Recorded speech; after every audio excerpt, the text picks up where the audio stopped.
Hello and welcome. I'm Stephanie Fernstark, and this is the fifth video in a series on Metatron's cube numbers in the Fruit of Life. I'm glad you are joining me. Doubling the cube, squaring the Cuban triangle, Metatron's cube in chirality. In the upper right, we see the two sacred geometry images of the Fruit of Life and Metatron's cube together. Doubling Metatron's cube. Because a cube is a three-dimensional object, doubling its volume requires multiplying its edge length by approximately 1.2599 in Metatron's cube with 1-inch circles. Using the center of the outer circle with the outer line of the outer circle, we are close. 4 times 1.2599 equals 5.0396. From my perspective, we can view a Metatron's chiral cube as a doubling of Metatron's cube in another way. Let's look at the chirality in Metatron's cube. The Fruit of Life is known for its 13 circles. We see the center circle and two outer concentric rings of 6 circles each. The middle ring and the outer ring reflect two cubes. The second is a chiral mirror. Chirality is coined from the Greek word chir, meaning hand, and it's saying that an object does not coincide with its image or mirror. You can think of your palms together as an example of this. Enantiomorphs, visualizing Metatron's cube as an actual physical shape, the left-handed version and the right-handed version. These are called enantiomorphs. While a standard cube is achiral, it is identical to its mirror image. We know from the numbers that Metatron's cube shows chirality, a chiral cube existing in two distinct non-matching versions, as the polygonal chains have shown us. This is seen in the second video of this series. We say that the two shapes are enantiomorphs of each other, the initial and the second, which unfolds or flows as it morphs out of the first.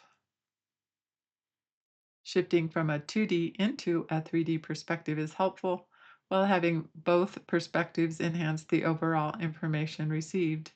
These images show the same thing from different perspectives. Using both the 3D and the 2D perspectives will help us as we gain insights into the Fruit of Life, populated here with Metatron's cube numbers.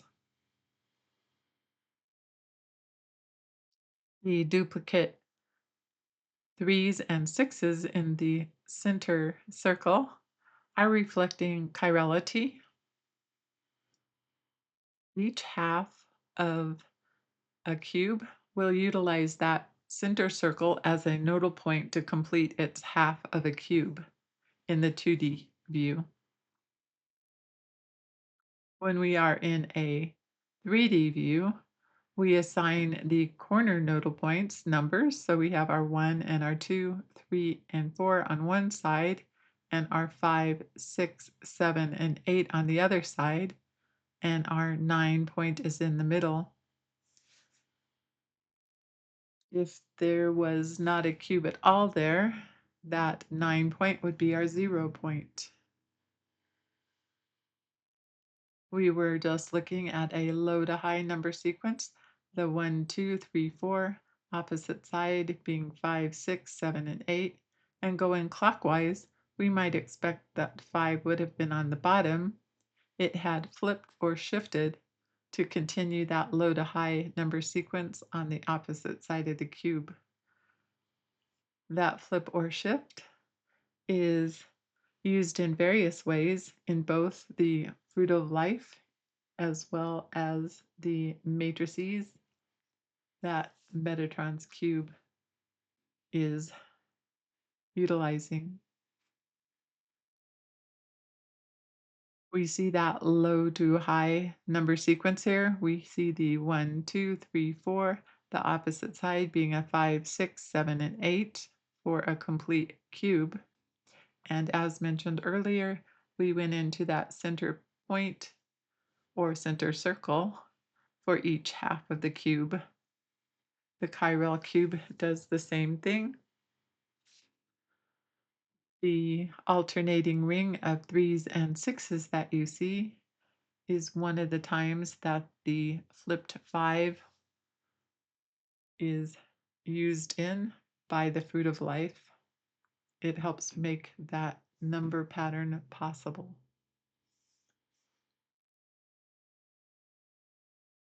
In our 2D image of the fruit of life, we are not seeing the 0 9s. The 9s are reflected by the opposite numbers summing to 9. We have our 1 and our 8, our 2 and our 7, our 4 and our 5. In the chiral cube, we have our 1 and our 8, our 2 and our 7, and our 4 and our 5. In the 3D view of a cube, the numbers that are opposite one another diagonally also sum to 9. We have our 1 diagonally across from our 8, 2 across from our 7, 4 across from our 5, and 3 across from our 6. All of those going directly through that center 0, 9 orb. Metatron's cube numbers in the fruit of life and the corresponding matrices use digital roots as a system, so any multiple digit number is reduced to a single digit. Adjacent numbers are used in both as well to provide information. We use the adjacent numbers and add them together and either receive information to populate a row or to receive information and populate our chiral cube here. An example of that is taking our 8 plus a 4 together is 12. We use the digital root of 3. We add 8 plus 3, which is 11, and the digital root of 2 is our first entry into our chiral cube. That math pattern is then continued as we go around our middle concentric ring, populating the numbers and the positions of each.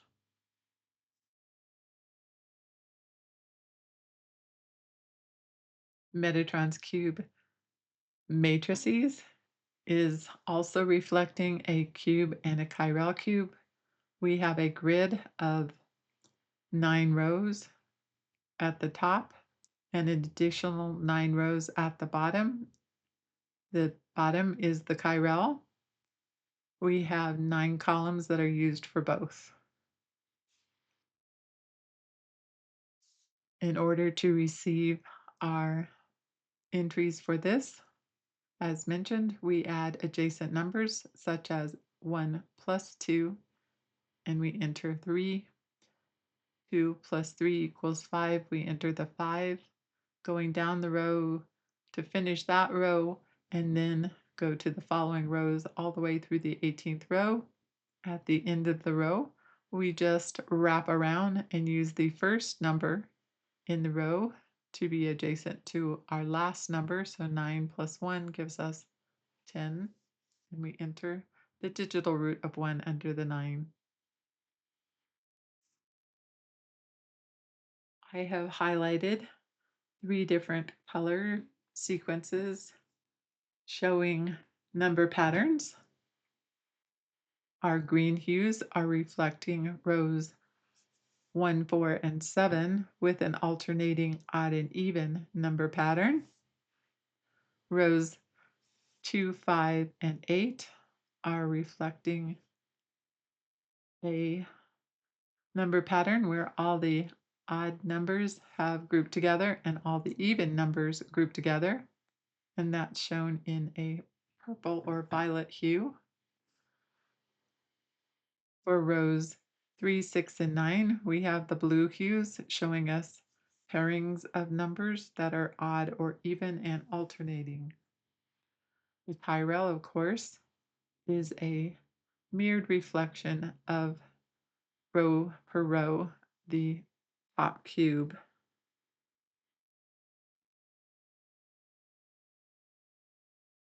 Taking a closer look at the pairs of rows between Metatron's cube and Metatron's chiral cube, I have moved over the top row of the cube, and then under that, moved over the top row of the chiral cube and placed that beneath it.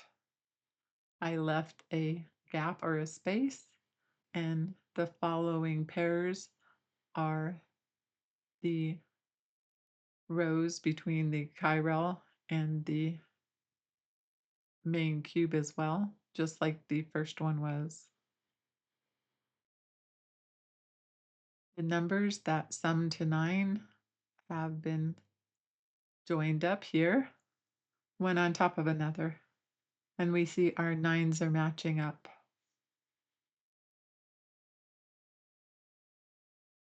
And that is true for all of our pairs of rows, which is pretty fun, I think. Columns do this as well. I have clipped out the first column of Metatron's cube and moved it to the center, and clipped out the first column of the chiral cube and placed that right beside that. And again, we see the numbers that sum to 9 are shown to us. We have our 1 with our 8, our 3 with a 6, for example, all the way down. In the columns, we do have those duplicate numbers on top of one another, and those are also matched up perfectly as well. And again, the 9s are matching. Taking a moment to reflect on 9s, if we add 9 plus 9, that's 18, and 18 has the digital root of 9 in its own unique way. We have a sum of 9 given back to us there as well. On the matrices, that is to the right, the arrows at the end of the row with a number close to that, highlighted in blue, is showing us the directional flow of the numbers in that row.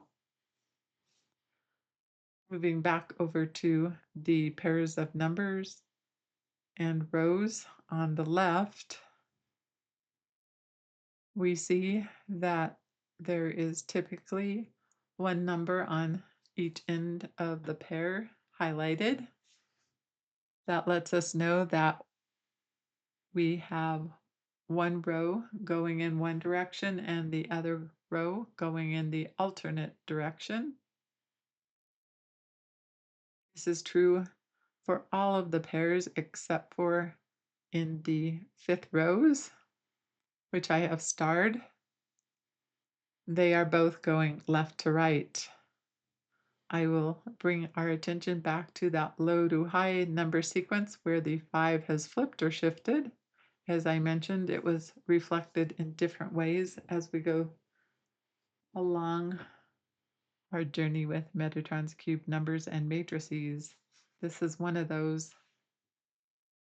Having played with the numbers for several months now, it always seems math magical in all the various ways that it reflects itself and highlights and utilizes various things over and over in different ways. I'm never tired of it anyway. It also seems logical to think that this is a dynamic structure as well, given the directional flow of numbers that we see in the rows. Metatron's cube is also a tetrahedron, which I have referred to as a Merkaba in previous videos. We find we are interacting with one of the most famous hidden secrets of the cube. Metatron's cube provides the reflection that connects every other corner or vertex of the cube with diagonal lines. Its lines form a perfect regular tetrahedron inside of Metatron's cube. When squaring the cube mathematically, it simultaneously is squaring the internal triangles and vice versa. This is highlighting two fascinating geometric details. The origin of chirality. By itself, a normal cube has mirror symmetry. However, with the given coordinates, Metatron's cube provides both a chiral cube and the corners connect through divine intelligence. It inherently connects to draw a tetrahedron. We see two reflections. One set of corners makes a left-handed tetrahedron, and the other corners make a right-handed one form naturally. Here is exactly where we see chirality. When focusing on the chiral cube and the tetrahedron hidden inside, we see Metatron's cube naturally breaks the normal symmetry of the cube, creates and introduces chirality and handedness. The matrices provides all of this for us. If you're interested in more on this and have not seen the second video, I invite you to do so. Squaring the triangles. The faces of the internal tetrahedron are perfect equilateral triangles. By squaring the triangles, Metatron's cube reflects a way to take a 2D surface area of those triangles and map or reconstruct them into perfect flat squares. To me, this is math magical and fun, and it makes me smile. I see it reflecting the divine intelligence within all. Because the edges of Metatron's cube's internal tetrahedrons are the face diagonals of the cube, it seems all of their areas are perfectly bound to each other by the Pythagorean theorem. This is what Metatron's cube and triangles are reflecting to us. By squaring both the cube and these specific triangles, Metatron's cube is essentially finding a beautiful unified 2D square layout that perfectly balances the proportions of both shapes at the same time. The seed of all this is the fruit of life and Metatron's cube. We are seeing the original numbers again, this time around the tetrahedron or a Merkaba reflection. And we can add the adjacent numbers again, and we will receive that alternating ring of 3s and 6s, which we add back in with the original numbers and receive our chiral cube or tetrahedron. The Merkaba is a sacred geometric shape formed by two interlocking tetrahedrons that spin in opposite directions, creating a three-dimensional star described as a divine moving throne or chariot. The upward pointing pyramid represents masculine energy, the heavens and prana, life force flowing downward, and the downward pointing pyramid represents feminine energy, the earth, and energy being drawn upwards. One reflection of squaring the triangles is a harmonic convergence point where the masculine and feminine intersect in scalar geometry. I have placed all of the numbers here and squared them. That's pretty informational and interesting as well, I think. When we square 1, that's 1. When we square 2, that equals 4. When we square 4, that's 16, digital root of 7. When we square 8, that's 64, digital root of 1. Squaring 7 equals 49, digital root of 4. Squaring 5 is 25, digital root of 7. We have our 147, 147. Adding the adjacents again provides us with the 528, 528 sequence of numbers, and alternating back and forth, adding the adjacents of those, we have our 714, 714, and we notice that it is starting to spiral for us. This squares the cube as it is the fruit of life. We won't forget our 3s, 6s, and 9s. 3s squared equals 9. 6 squared is 36, digital root of 9, and 9 squared is 81, digital root of 9, so we have a trilogy of nines. I see nature captures and reflects sacred geometry back to me every day. The cube reminds me there is a greater intelligence which I am a part of. It calls me to look at everything through the lens of a broader perspective and realize in presence I receive more.